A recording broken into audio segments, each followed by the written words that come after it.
Il faut en fait, chez tout patient qui est adressé pour une suspicion diagnostique de PIDC, traquer les drapeaux rouges qui doivent nous réorienter vers le diagnostic de neuropathie amyloïde par mutation de la transthyrétine, c'est-à-dire les antécédents familiaux de cardiopathie ou de neuropathie, les antécédents personnels du patient sur le plan cardiaque, rénal, ophtalmologique ou de canal carpien bilatéral, être alerté si le patient a assez tôt dans son histoire clinique des douleurs neuropathiques, une altération de l'état général, une dysautonomie, s'il développe également assez tôt un déficit moteur distal, donc des membres supérieurs, avec une amyotrophie, qui sont des signes à contrario qu'on verra plutôt dans des formes sévères ou évoluées de PIDC. Bien sûr, si le patient ne répond pas au traitement qu'on propose habituellement dans les PIDC et qu'il continue à s'aggraver, ou si on observe une aggravation rapide de la perte axonale sensitivo-motrice sur les électroneuromyogrammes de suivi qu'on va réaliser à 6 mois ou à 1 an du diagnostic. Et donc, dès qu'il y a le moindre doute diagnostique, il faut réaliser des examens complémentaires simples,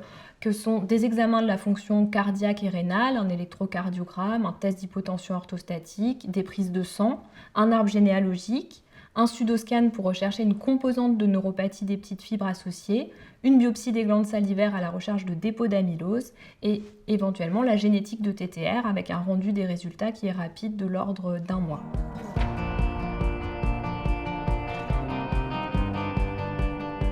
Alors, il est important de les différencier parce que ces deux pathologies n'ont pas la même prise en charge thérapeutique et elles n'ont pas la même prise en charge aussi de suivi. Dans les PIDC, le traitement il va reposer sur des immunomodulateurs ou des immunosuppresseurs. On a 3 traitements efficaces de première ligne qui sont validés, qui sont les immunoglobulines intraveineuses, les corticoïdes et les échanges plasmatiques. Ce sont des traitements qui peuvent avoir potentiellement des effets secondaires, donc il faut bien sûr éviter l'exposition inutile du patient. Et c'est des traitements qui ne marchent pas dans la neuropathie amyloïde à transthyrétine. Dans la neuropathie amyloïde par mutation TTR, on va utiliser des traitements qui inhibent la production de transthyrétine ou stabilisent la protéine transthyrétine mutée pour essayer d'éviter ou de limiter au maximum la formation des dépôts amyloïdes au sein des tissus cibles. Enfin,